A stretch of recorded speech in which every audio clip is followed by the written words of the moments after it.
Good morning, friends, and welcome back to the next lecture on heat transfer. And we will continue with our discussion on radiation heat transfer. Now, on Monday at the end, there was a question from one of you regarding the derivations that we were doing. Basically, how is the how did I write a certain expression for solid angle? Um, Unfortunately, as I was trying to answer, my laptop went out of charge. And when I could recharge and come back, I believe that person was gone. So is he or she here? Anyway, what I will do is I will still go ahead and explain. So remember the question, and we can later see the recording if he's not here yet.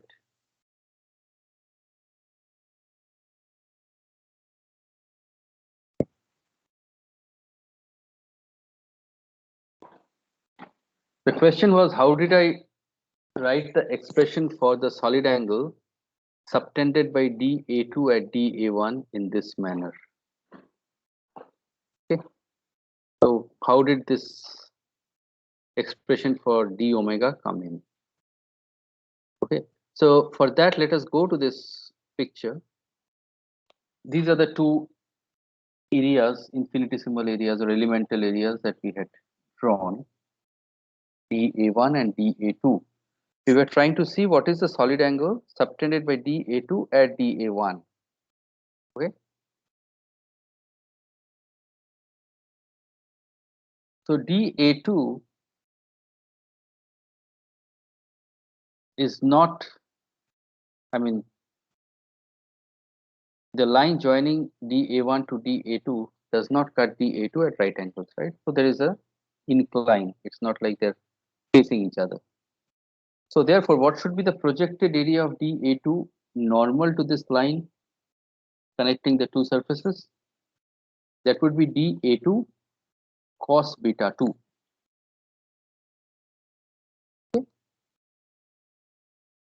So in that case, the line joining dA1 to dA2 cos beta 2 will be hitting dA2 cos beta 2 at right angle.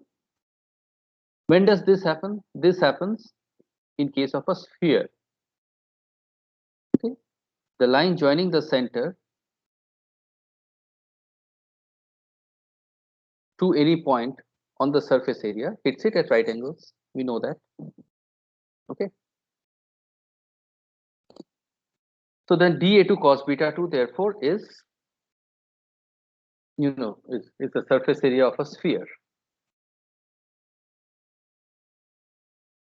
Okay. With dA1 at the center and L as the radius.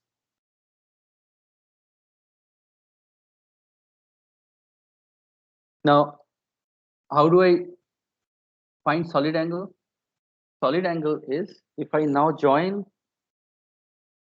the periphery of dA2 to dA1 and then draw a sphere of unit radius. Then the numerical value of the area which is intercepted by that cone is the solid angle. Okay. So this is very simple. dA2 cos beta 2 is the area of a sphere with radius L and dA1 at the center. Okay. So what would be the area with the same solid angle of a sphere with radius 1 and dA1 at the center? That would be dA2 cos beta 2 divided by 4 pi L square times 4 pi 1 squared. Okay. So that 4 pi cancels out, and that is how you get dA2 cos beta 2 by L squared. Okay. So that is the derivation. It's plain geometry, nothing to do with heat transfer radiation. Was there a question?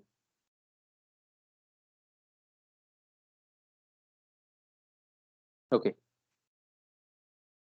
All right, so what did we do? We had taken these elemental areas and we figured out that the rate at which radiation emitted by dA1 flows towards dA2 is given by this expression. And what we found is that there is a geometrical part, cos beta 1 cos beta 2 dA2 pi L by divided by pi L squared, which we defined as dF12. And we said that this is called the shape factor of dA1 with respect to dA2. Okay. Again, whatever is coming from A1 and falling on A2 will be absorbed by A2 because A2 is a black surface. That's what we have told. Okay. Now also look into this expression.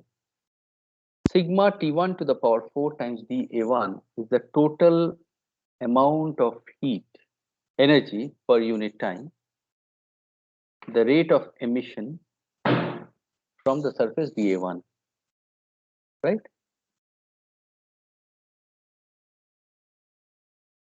dF12 is that fraction, is the fraction of that total energy that is emitted per unit time from dA1 that comes to dA2. Okay, so dF12 is the shape factor or the view factor of dA1 with respect to dA2. This is how much I can see you. I can see a lot of things around me, and among that, all the things I can see around U, which is dA2, is occupying a certain fraction of my total field of view, which is dF12.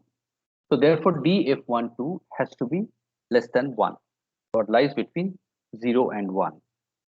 This concept of shape factor is very important. So let us write down shape factor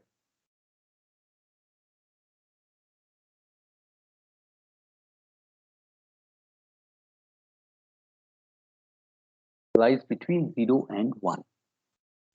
Okay.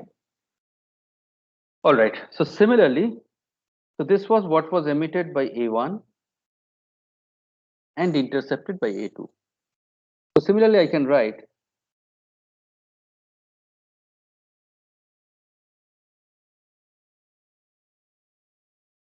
rate at which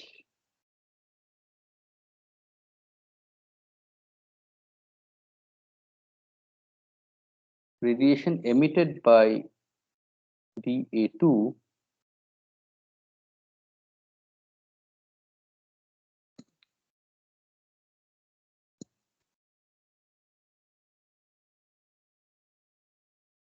flows towards dA1 and therefore absorbed by dA1. I can write it as this way: cos beta 2 cos beta 1, exactly similar. What I mean, exactly the similar derivation divided by pi L squared sigma T2 to the power 4 dA2.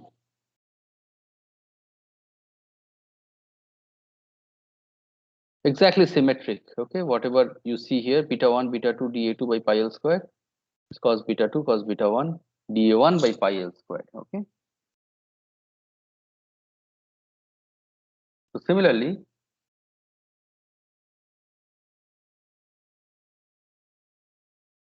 this is what? This is dF221. This is also the shape factor.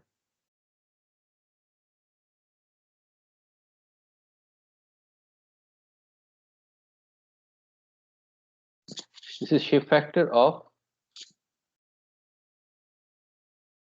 dA2 with respect to dA1.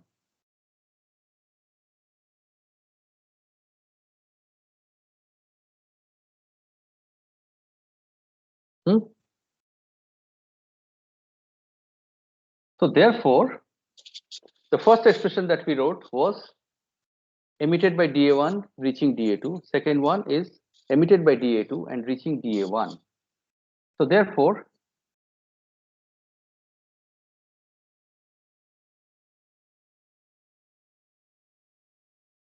net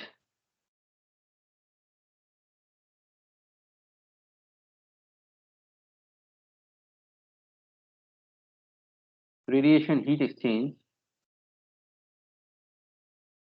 between dA1 and dA2 would be what? The first minus the second?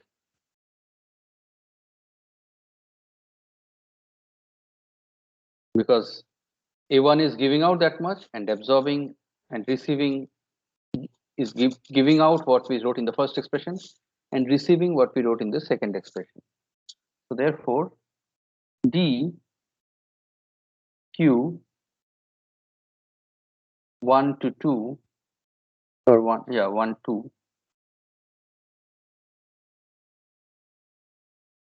is equal to, I can write sigma, cos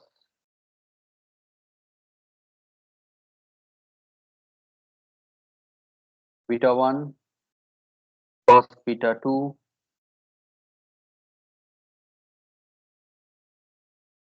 by L square dA1 dA2 then sigma d1 to the power 4 minus d2 to the power 4.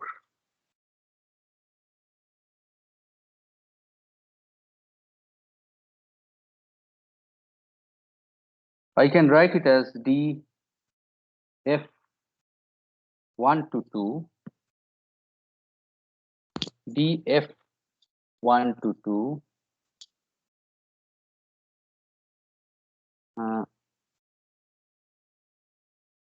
okay, let me write the first one.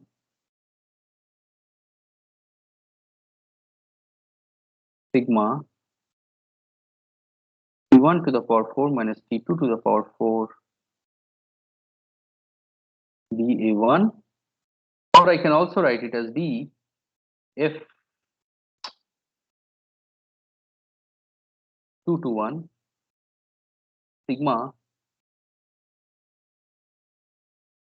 d1 to the power 4 minus d2 to the power 4 dA2.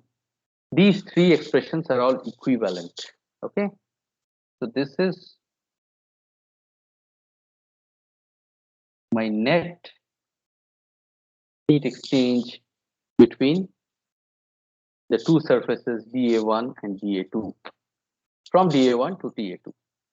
Obviously, if A1 is at a higher temperature than dA1 is at a higher temperature than dA2, there will be a net flow of heat by radiation from 1 to 2. If it's the other way, it will be from 2 to 1. Okay. Note one thing, very important. You'll see it later again. This is called the reciprocity relation or the reciprocal relation. dF1 to dA1 is equal to dF21 dA2. It's a very important relation. We will see it later. Again, we will use it very, very frequently. So friends, what we have done is, till this derivation, we had, whatever we had discussed was talking about emission properties, characteristics, laws, etc. And as I kept on saying multiple times that during those discussions, we were actually building our toolbox. We were equipping ourselves with different tools, which will help us solve for the net heat exchange by radiation between two surfaces. Okay. See, we have used most of it. We have used Stefan-Boltzmann law. Okay. We have used the definition of radiation intensity and solid angle. Of course, we are talking about black surfaces, so emissivity, absorptivity have not come into this picture, but they will come once we go to real surfaces. Okay. And regarding Planck's law, Wien's law, yes, we have not used it yet. but those are also useful. Okay.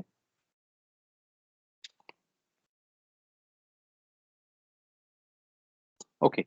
So this was radiation exchange between two very small surfaces. If I have to go for radiation exchange between two finite surfaces, it's just an integration of these two.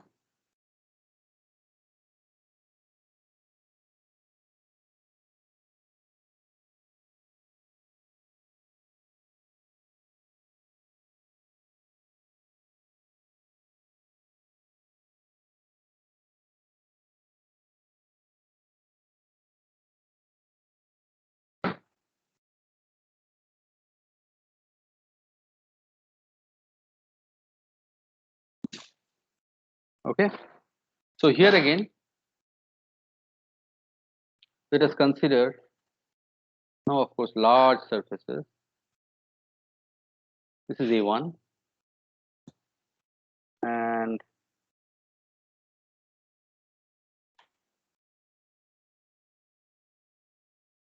this is A2.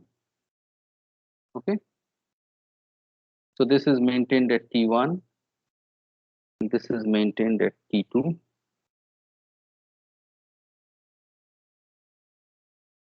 Huh. So what do? We take a small elemental area here, dA2. We take a small elemental area somewhere here, dA1.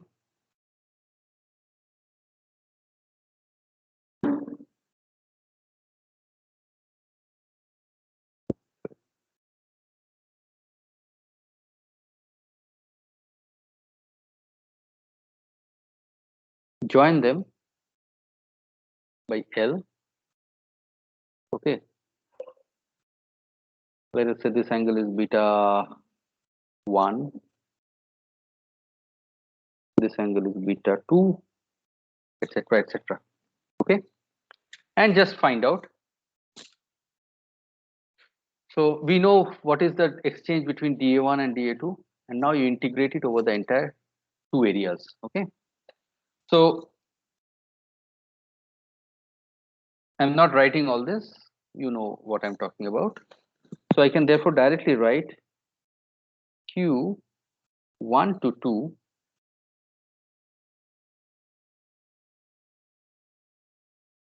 is going to be what? Sigma by pi cos beta 1 cos beta 2 over L squared. Actually, let us write the way I was writing before.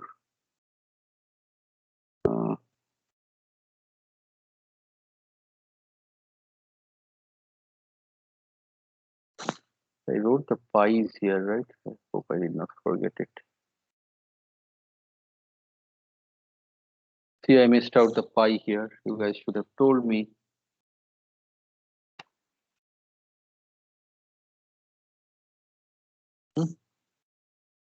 Okay.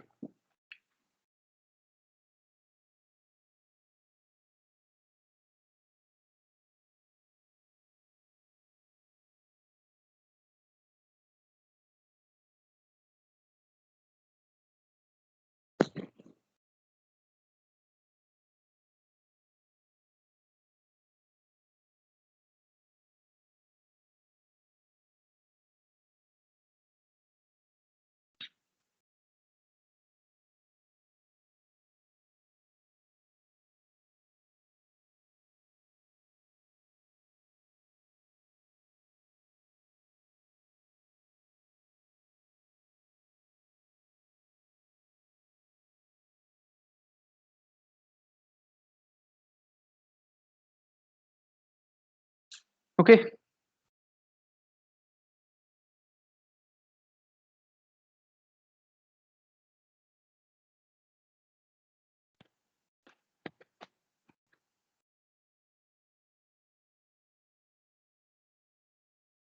So I can write it like this.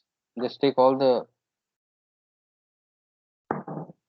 constants out, and I can write it as cos beta 1 cos beta 2 pi L squared dA2 dA1 integrated over A2 and A1.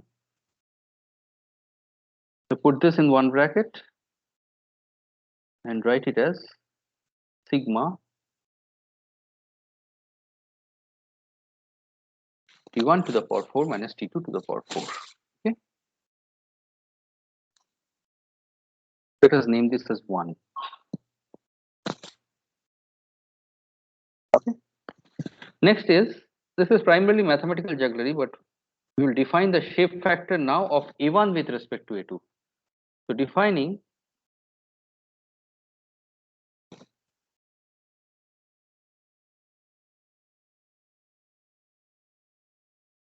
shape factor of A1 with respect to A2 as f, it's no longer df, it's f1 to 2 would be 1 over A1 times this integral, double integral. Okay.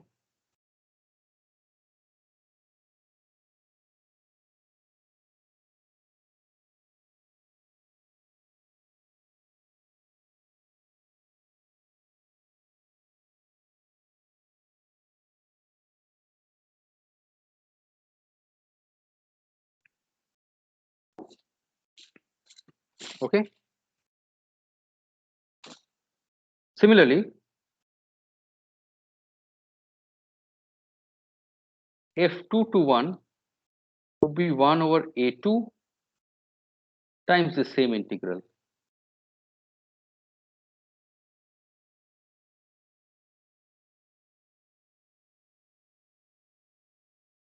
The first one is shape factor of A1 with respect to A2. Second one is the shape factor of A2 with respect to A1.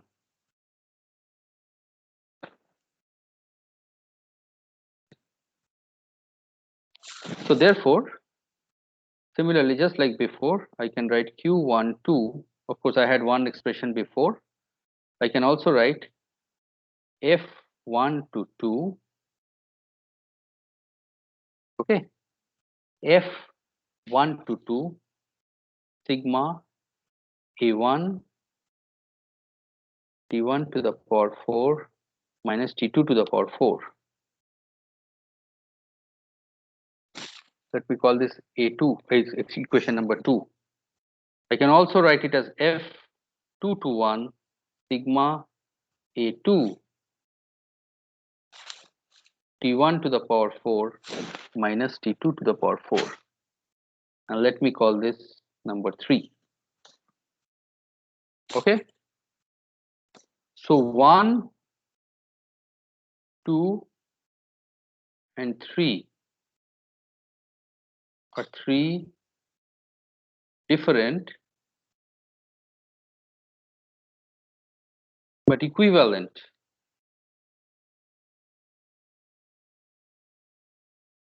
ways of expressing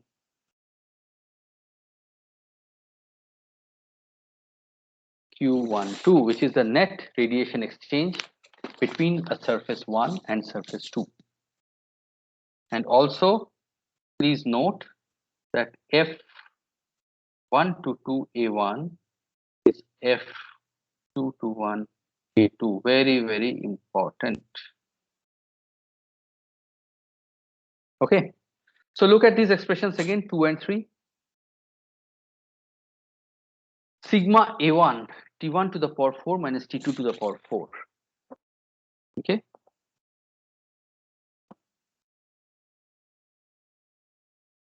Times F12. Okay. So it's not difficult to remember. F12 sigma A1. So whatever, if it is the shape factor from surface 1 to surface 2 multiplied by the area of surface 1. Similarly, if it's the shape factor from surface 2 to surface 1 multiplied by the area of 2 or surface 2. Okay. So these, except the shape factor part, you probably knew the remainder, right? You had learned that if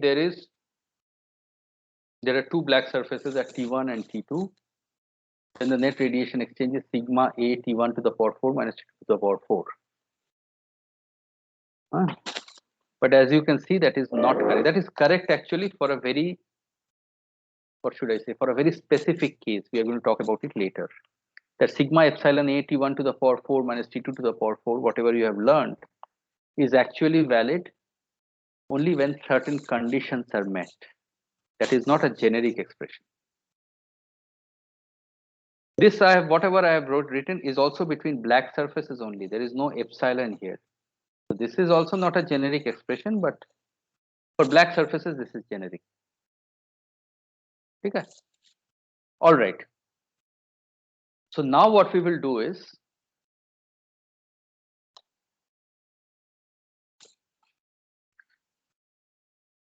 now we know, we have figured out some ways of finding the net radiation heat exchange between two black surfaces. But that involves calculating these shape factors, which is a, what kind of an expression is this, man? This is ridiculous. If I give you two surfaces and ask you to compute this, it's going to be an extremely laborious, painful job, isn't it? You may not be able to even integrate these, do these surface integrals. Okay. So thankfully, some of our good Samaritans have done it for us. So we'll talk about it. So some of these very standard shapes, etc., have been calculated. For any irregular shape, etc., you have to do what is called a numerical method. There are certain methods available, but we are not going to get into all those as part of this course. As part of this course, what we will do is we'll try to see that how can we leverage, how can we minimize our efforts, how can we leverage some of these just using some basic properties and common sense of shape factors. Okay. Now, one thing is we have defined shape factor of one surface with respect to the other is the fraction of radiation which is leaving the surface and intercepted by the other. Clear? So if, let us say, this is my, whatever, this is a surface I have, right? Casing of my headphones. So this is a surface. It is radiating in all directions. And then I bring in another surface like this. Okay. So part of the radiation emitted by the first surface will be intercepted by this second one. What is that part? That is the shape factor of this surface with respect to the second surface. Okay. The rest of the radiation will go in other directions. It will not be intercepted by second surface. So these shape factors therefore have some properties. The first thing, let me call it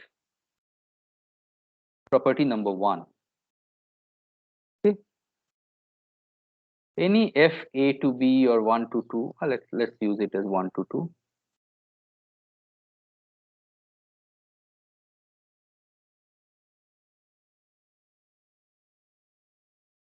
Will always lie between 0 and 1. Okay. This we know. Number 2, this also we know. Very, very important, called the reciprocal relationship or reciprocity relationship. F1 to 2 A1 is equal to F2 to 1 A2. This is called the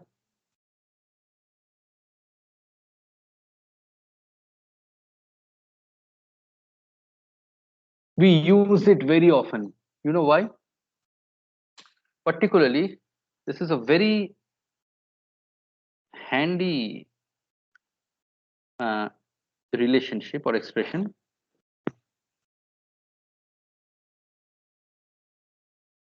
Particularly,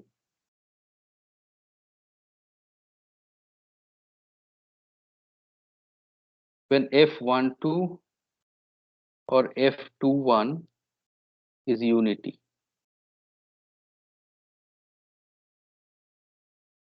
Okay. Example. Let us consider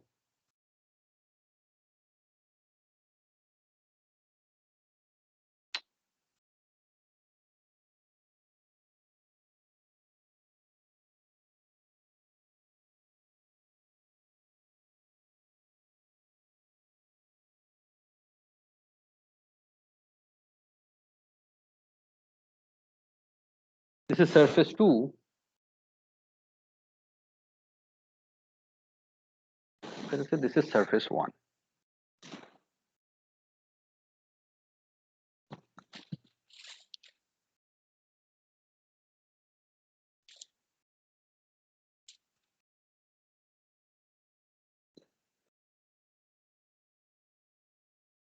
So this is surface 1 and this is surface 2. So think about it. Whatever is emitted by surface 1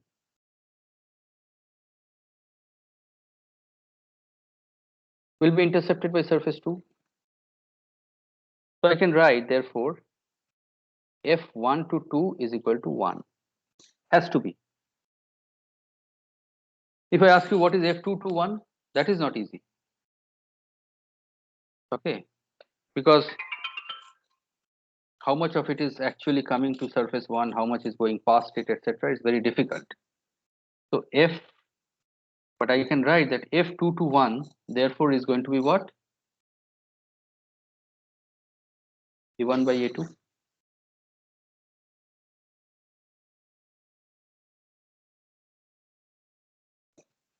The double integration would have been extremely difficult, right? So I can write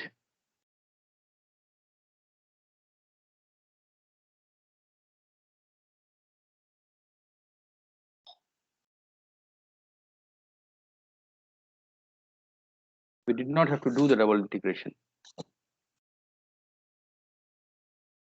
However, if the situation was like this, instead of a cube inside a sphere inside a cube, let us say this is 2 is fine, but the surface 1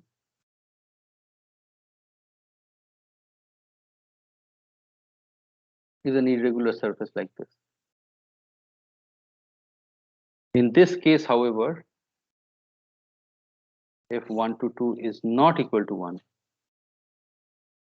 because you see from here whatever is emitted is actually coming back to 1 itself.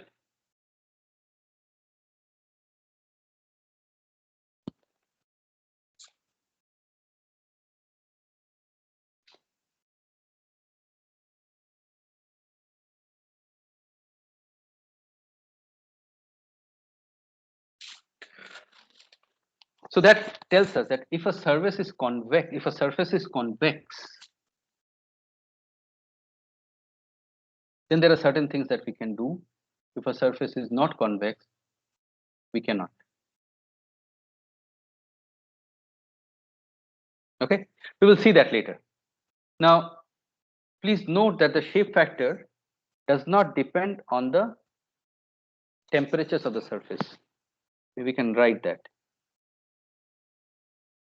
because it's just a geometric thing, right? Shape factor is independent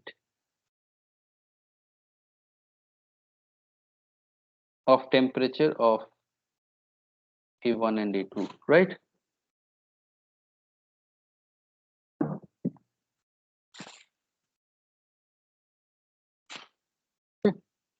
So second thing I would write is people have calculated shape factors of common configurations. Okay, examples. What are those common configurations? There are 3 of them actually, which, I mean, there are more, but what we take is this.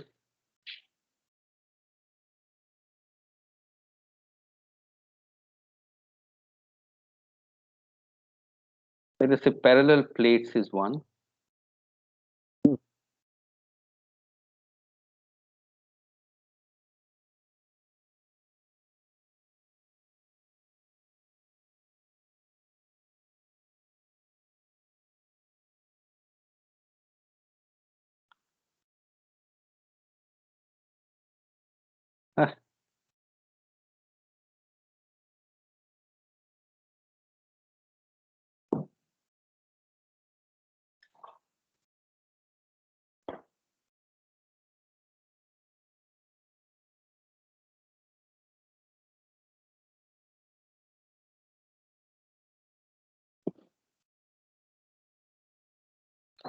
So let us say this is L1, this is L2. So therefore, the bottom also is L1 and L2. And this distance of separation is D. Okay. So this is parallel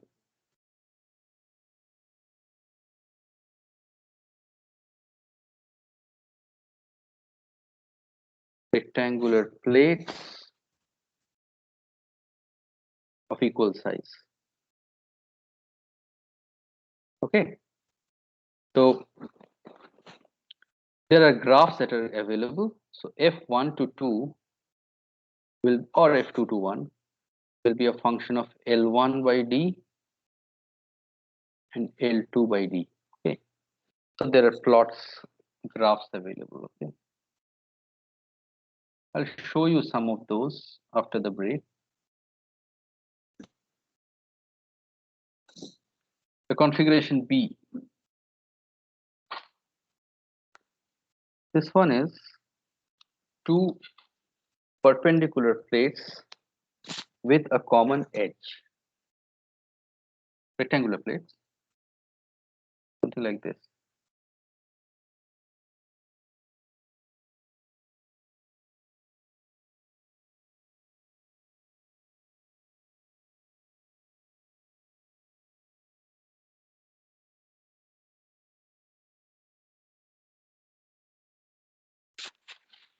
Okay. So what are the three geometries? W, L1, L2. So these are what? Rectangular plates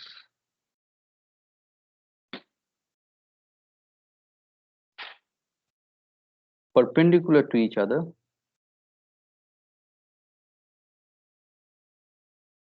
having one common edge. So here also graphs are available, and as you can guess that F12 will be a function of L1 by W and L2 by W. Okay. There's a third configuration which is of two circles.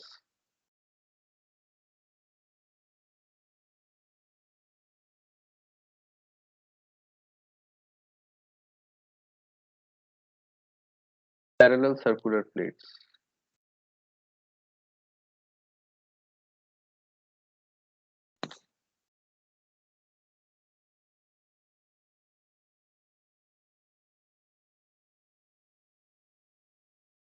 Okay.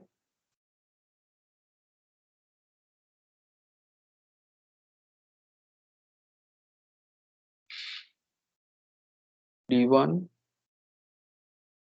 D2, and center to center distance of L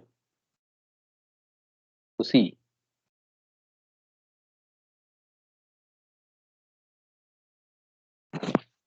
Two circular surfaces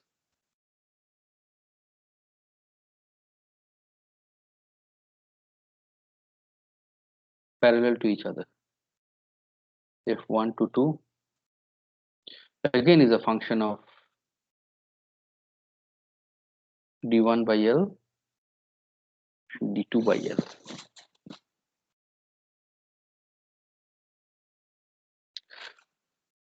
So these, some of these common configurations people have already worked out and given us the solutions in terms of plots. Okay, we can read those plots and get the values. So what was number 2? Okay.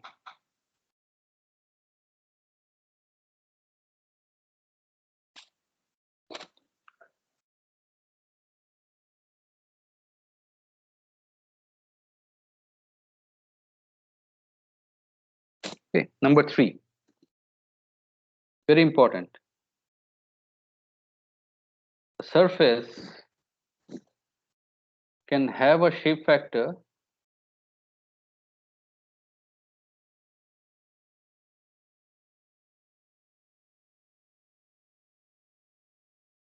with respect to itself.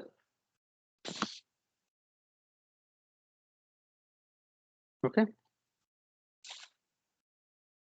Especially when the surface is concave, this is when this becomes important. Let us consider three surfaces. One concave, one flat, one convex.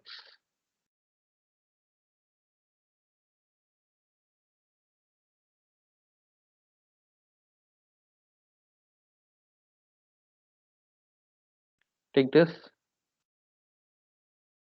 Yes, emanating in all directions. But some of these will reach itself, isn't it?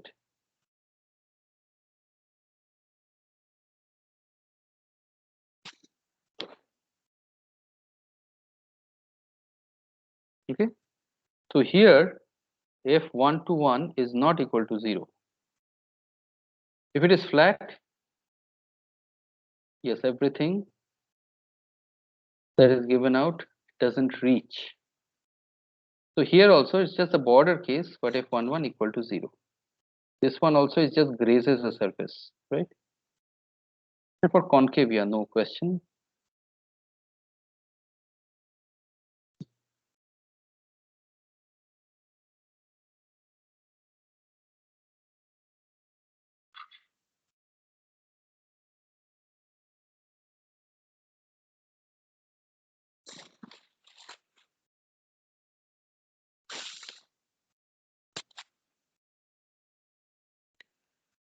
Now remember that it is important to note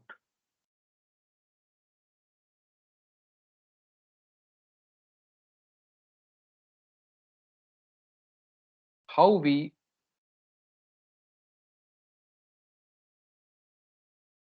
define a surface. Okay, why do I say this? Let us take a cube or parallelepiped, let us say.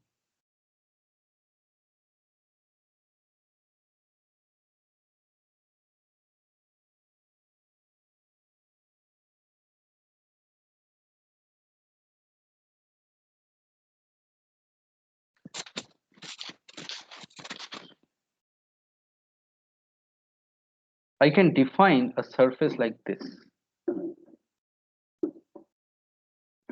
These two can be my surface 1, or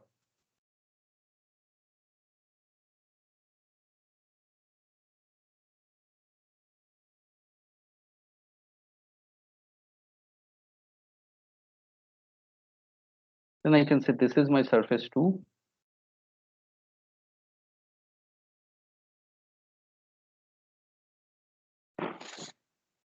And maybe each of the other walls can be 3, 4, 5. Okay.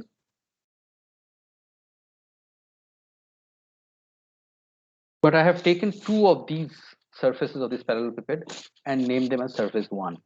Maybe they are at the same temperature, that's why. So in this way,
I'm sorry, I think I mean the Microsoft Teams suddenly closed by itself. Um, so anyway, that's fine. Let me restart again. Please tell me when it went off.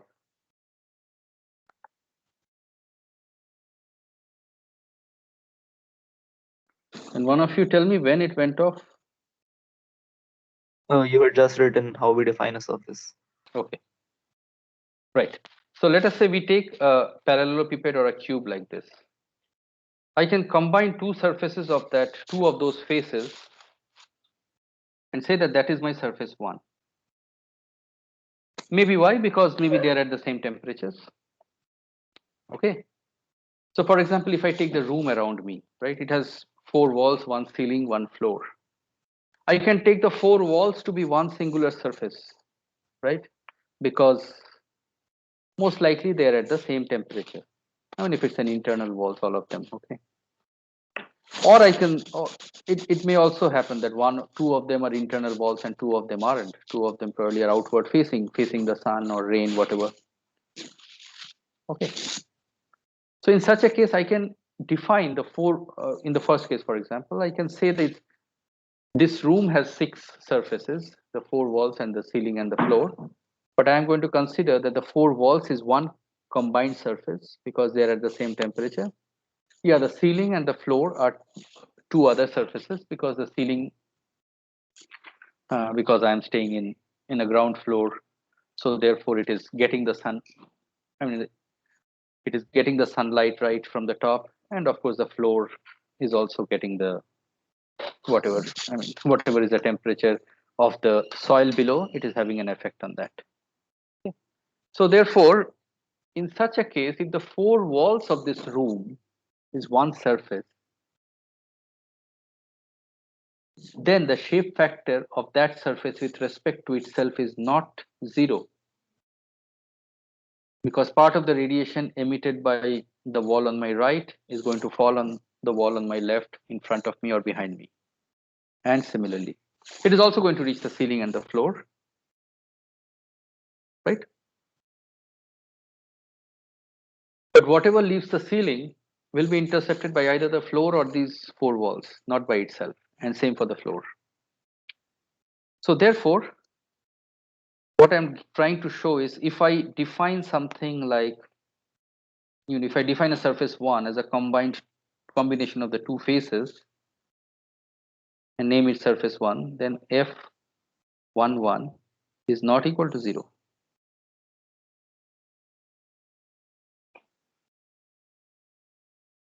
But F22 is zero. The way I have drawn it here. Example, I'll just write in a room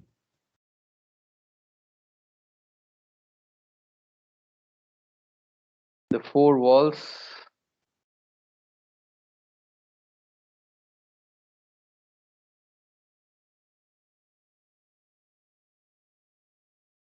can be considered to be a single surface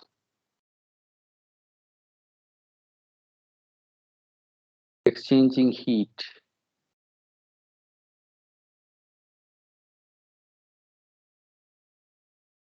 with the ceiling and floor. Sorry about my handwriting, it's not great, I know. Okay, but is there any question? Everybody understands this?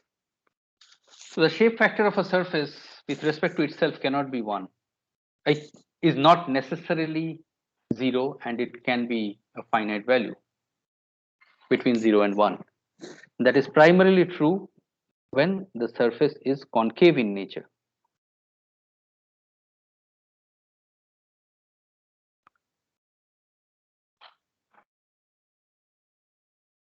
Acha. Property number 4.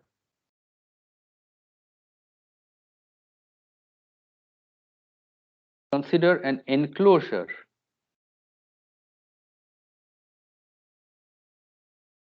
of n surfaces.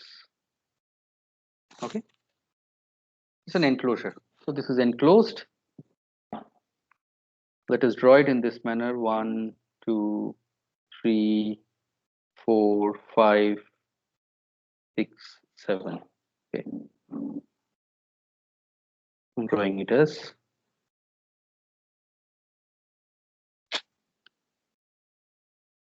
one, 2, 3, 4, 5, 6.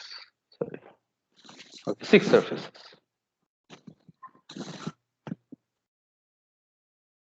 Now here what happens?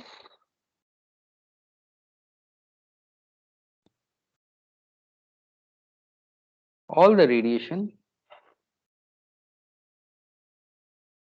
emitted from one surface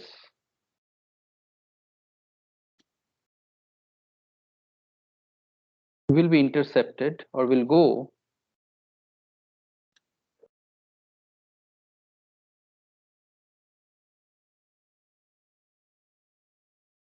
to the other surfaces,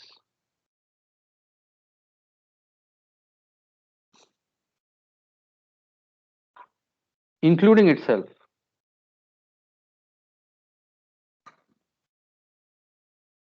Right? Surface 4 is concave. So part of what it goes out will go to itself, isn't it? But it has nowhere else to go.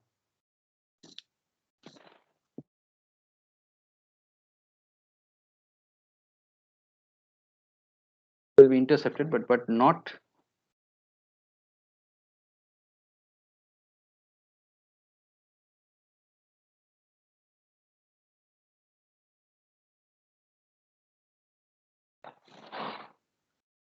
any other surface, right? So therefore, what can I write? This means that F11 plus F12 plus F13 plus dot dot dot dot dot plus F1n equal to 1. Sorry, so not 0.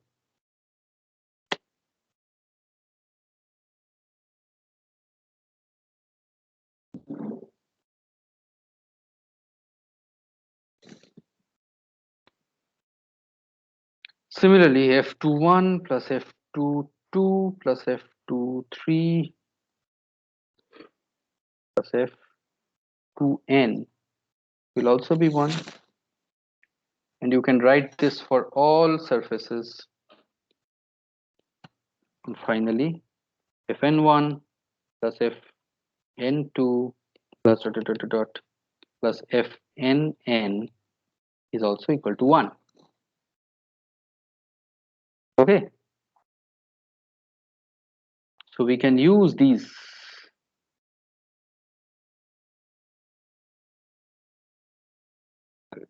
to calculate shape factors. Okay.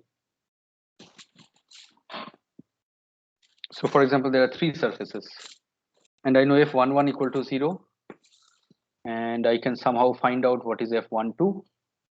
Therefore, F13 will be the difference from 1. Okay. So we will, as we do examples and problems, we will be able to see. And finally, I'm sorry, I'm spilling over a little bit for the first hour. So let me finish this. There is something called an additive relationship. What is additive relation?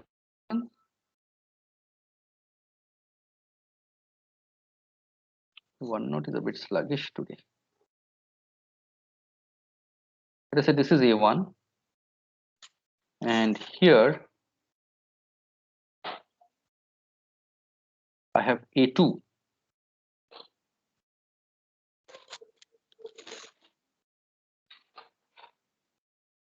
I can break up A2 into A3 and A4 such that A2 equals to A3 plus A4, right? That is obvious. So what does it mean? That whatever was going from A1 to A2 will now Again, part of that will be intercepted by A3 and part of it will be intercepted by A4, right? So F1 to 2 is going to be F13 plus F14 if A2 is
I'm sorry, the network is misbehaving today. I think again you guys lost me. Where was I? Was I additive relationship? Is it? How much did I cover when this connection went off? You just wrote the formula. Okay, I have written everything, right? If A1, A2 is A1, A3 plus A4. So you understand this, right? This is very simple because whatever is emitted from A1 and reaching A2 will be divided between A3 and A4. However, this is important. Note the reverse is not true, which is obvious probably.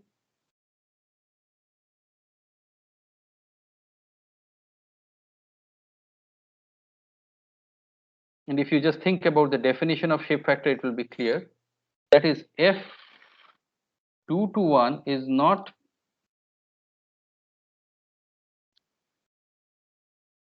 F3 to 1 plus F4 to 1. Okay. And you can convince yourself.